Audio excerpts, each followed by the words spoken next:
De volta com programação nacional, agora no nosso último bloco especial sobre o lixo. Nós já falamos sobre os problemas do lixo, as doenças, o desperdício e sobre a lei dos resíduos sólidos que passa a valer no ano que vem. E para que a lei dê certo, é preciso alternativas de reciclagem para o lixo. Uma delas é transformar lixo em energia. Confira. Com relação ao lixo orgânico, a melhor forma de tratá-lo antes da gente ter os resíduos seria a produção de bioenergia? Olha, aí depende muito, depende em cada caso é um caso. Você pode separar o teu resíduo orgânico e tratar de forma independente, né? Ou você pode deixar esse resíduo orgânico junto com os resíduos não recicláveis e tratar em conjunto. Depende de fatores econômicos, de fatores de porte da instalação, de tamanho do município. Não há, assim, uma receita geral para todos, né? Mas a bioenergia seria um caminho interessante para o Brasil hoje? Ah, certamente, porque como você não pode descartar aquilo no aterro, né? E mesmo quando você descarta no aterro, como é feito hoje, o que você aproveita daquele resíduo é só o biogás proveniente da decomposição da matéria orgânica, a única fonte que você está usando como fonte de energia é a matéria orgânica. Todo o restante do lixo que está lá naquele aterro podia ser aproveitado e não está sendo aproveitado. Então, quando você tem outros processos de aproveitamento energético, né, você consegue ter um aproveitamento melhor daquele resíduo. No Brasil, a gente já tem exemplos disso hoje, professora, ou ainda não? No Brasil, os únicos exemplos concretos que nós temos em funcionamento são aproveitamento energético em aterros, como aqui em São Paulo, São João e o Bandeirante, que são os mais conhecidos, né, que então são aterros sanitários devidamente licenciados e que têm a captação do biogás, que é o produto da decomposição da matéria orgânica, e esse biogás então é usado para geração de energia elétrica e há então fornecimento de energia elétrica à rede, né? Esses são os únicos processos que a gente tem agora. Existe um processo atualmente em andamento lá no Rio de Janeiro, num aterro que era o aterro de Gramacho, que era um lixão e foi transformado num aterro, e que o biogás também captado, nesse caso, não vai ser usado para geração de energia elétrica, mas é o que parece, vai ser usado para fins industriais. Então, vai ser comercializado com uma empresa que vai usar isso para fins industriais. De qualquer forma, vai ser reaproveitado também. Vai ser aproveitado. Mas todos os exemplos que nós temos atualmente no país são exemplos de aproveitamento apenas do biogás produzido a partir da matéria orgânica do lixo. Não mais que isso? Não mais do que isso. E o Brasil tem um potencial energético grande? O Brasil tem um potencial energético grande. Se você pensar, por exemplo, que se a gente fosse aproveitar só o biogás de aterros no Brasil, coisa assim muito superficial, uma primeira, você tem um potencial da ordem de 500 megawatts de energia elétrica que você podia gerar com biogás, né? Se você for pensar em outras formas de aproveitamento energético, como por exemplo a incineração, você com um incinerador de porte maior, que trate 1.200 toneladas por dia de lixo, né? O que corresponde a uma quantidade razoável de lixo, né? É um município já bastante grande, você pode gerar 20 megawatts de energia, né? Essa planta mesmo que eu visitei da Valor Sul, lá em Portugal, lá em Lisboa, era desse porte, né? Mas o problema que fica, né, não são as grandes cidades, não são porque esses, de uma forma ou de outra, sempre vão acabar resolvendo. O problema são os pequenos municípios, né? Esse é o grande gargalo a ser resolvido. Professora, quando a gente fala de biomassa, como a gente pode explicar isso? Olha, eu acho que a gente tem que contar um pouquinho de história. No início da Revolução Industrial, né, quando foi inventada a máquina a vapor, quando se parou de usar a tração de animais e de pessoas, se passou a usar a máquina, o combustível que era usado era madeira, né? Madeira de florestas. A Europa desmatou todas as suas florestas, né, para fornecer madeira para as máquinas a vapor. Depois, com o tempo, isso foi substituído por carvão, por petróleo, etc. Então, Na verdade, até por conta disso, esse conceito de biomassa, ele ficou sendo um conceito com uma pecha muito negativa, né? De que, então, biomassa é porque nós vamos, então, desmatar florestas nativas para plantar, para, em vez de ter as florestas plantadas, usar aquilo como fonte de energia, né? É claro que hoje em dia a gente ainda tem países, principalmente na África subsaariana, países pobres na Ásia, que ainda fazem isso, as populações não têm outro acesso à energia, fazem desmatamento para esse uso, para cocção, para aquecimento, né, para cozinhar os alimentos, para se aquecer, né? Mas hoje em dia, né, o conceito de biomassa, ele tem uma ênfase muito mais moderna, ele é visto de outra forma, né? Ninguém vai desmatar a floresta amazônica para fazer alguma coisa com aquilo, né? Quando a gente fala em biomassa, a gente fala em resíduos, a gente fala em uma biomassa que é plantada, de origem vegetal, mas não é nativa, é alguma coisa plantada. Você fala de resíduos sólidos urbanos, matéria orgânica, você fala de resíduos animais, né? Que, aliás, é um problema ambiental seríssimo se também não for tratado, né? Suinocultura, bovinocultura, avicultura, né? Então, hoje em dia, o conceito de biomassa é mais moderno, porque ele envolve junto o conceito de sustentabilidade ambiental e social, né?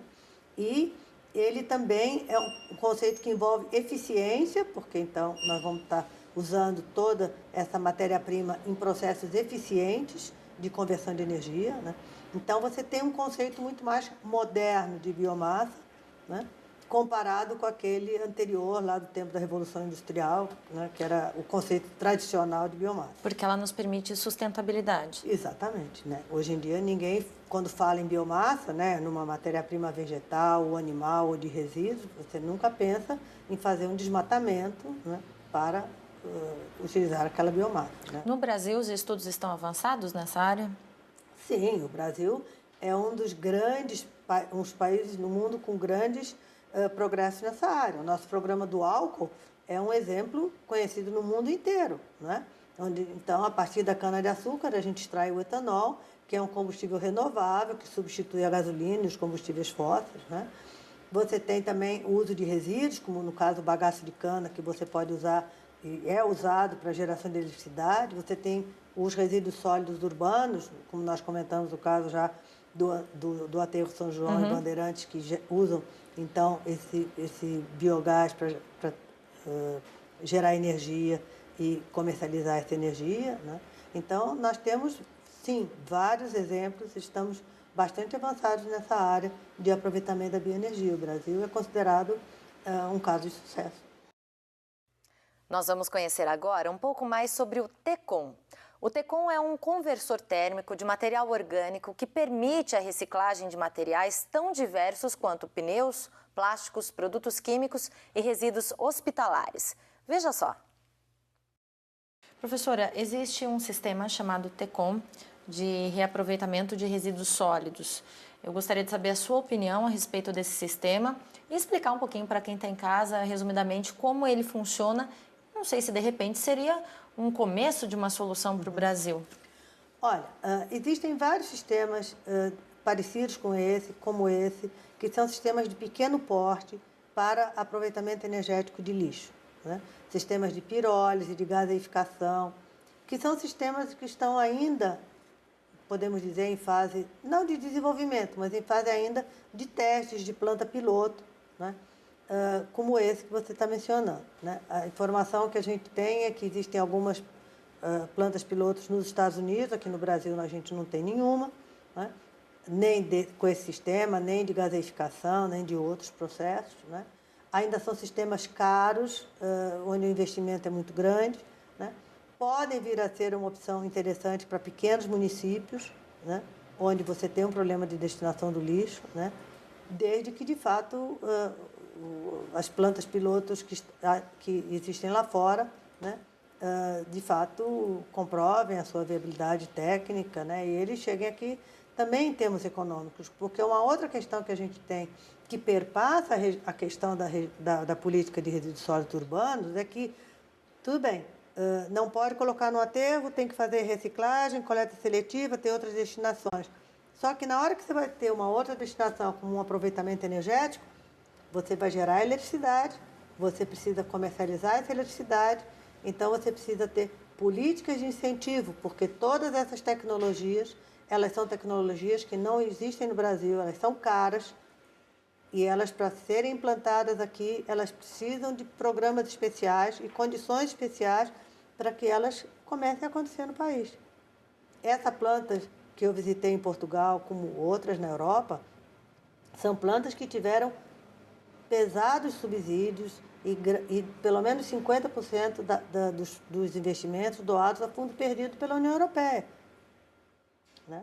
Então, mesmo lá, são tecnologias que só se viabilizaram com um apoio forte de investimentos de diferentes origens. Né? E aqui no Brasil, não adianta a Política Nacional de Resíduos Sólidos dizer não pode destinar assim e tem que tratar antes.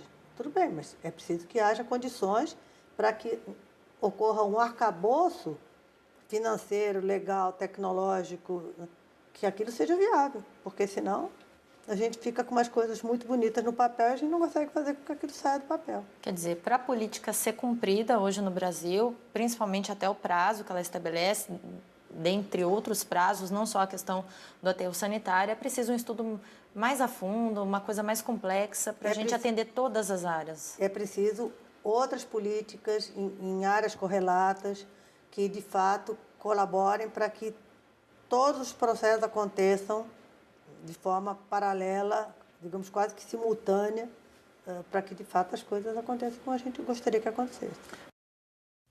Esse sistema com um processador pode transformar 3,5 toneladas de lixo em produtos reutilizáveis em apenas 1 hora. Como falamos, pode ser uma solução para o problema dos pequenos distritos que precisam se adaptar à lei dos resíduos sólidos. Vamos conhecer como funciona essa tecnologia norte-americana. No primeiro passo, o lixo coletado chega no pátio, onde é descarregado na esteira. Num segundo momento, o lixo coletado passa por um processo de triagem. O ferro, latas, vidros e pedras são retirados. O material orgânico que sobra já pode ser triturado. No terceiro momento, a esteira leva esse lixo para um aquecedor, que tira a umidade devido à alta temperatura, e também para uma prensa, que transforma o material em bloquetes compactos. Na quarta etapa, os bloquetes são colocados dentro do recipiente, que por sua vez vai para o processador.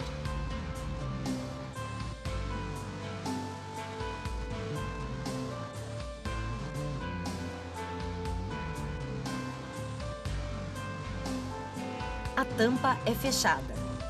Quinto passo. O processador é aquecido e pressurizado. Depois, na sexta etapa, quando o processador atinge a temperatura desejada, ele é desligado e a reação exotérmica começa. A camada termal é desenvolvida. Na sétima etapa, é injetado vapor para movimentar a camada termal para cima e para baixo, no recipiente que está dentro do processador. Com o movimento da camada termal, os bloquetes são completamente gaseificados e são produzidos subprodutos como gás sintético e diesel. Com o gás e o diesel, um gerador pode produzir energia elétrica. No oitavo passo, a camada termal continua em movimento ascendente e descendente. Os subprodutos são totalmente removidos pelo processo. Na nona etapa, depois que todo o material volátil foi gaseificado e removido, por meio da injeção de mais vapor, obtém-se carbono ativado. Na 10ª etapa, após o tanque ser despressurizado, abre-se a tampa e o recipiente com carbono é retirado do processador. Na penúltima etapa, o carbono ativado é retirado do recipiente e colocado em sacos de 1 tonelada para serem armazenados e transportados. Na última etapa, o processo é recomeçado e o recipiente volta a ser carregado. Interessante. E olha, a Ação Nacional de hoje fica por aqui. Acompanhe a nossa programação pelo portal rs21.com.br e também pelo facebook.com/Ação Nacional. Na semana que vem, estamos de volta ao vivo. Eu espero você e até lá.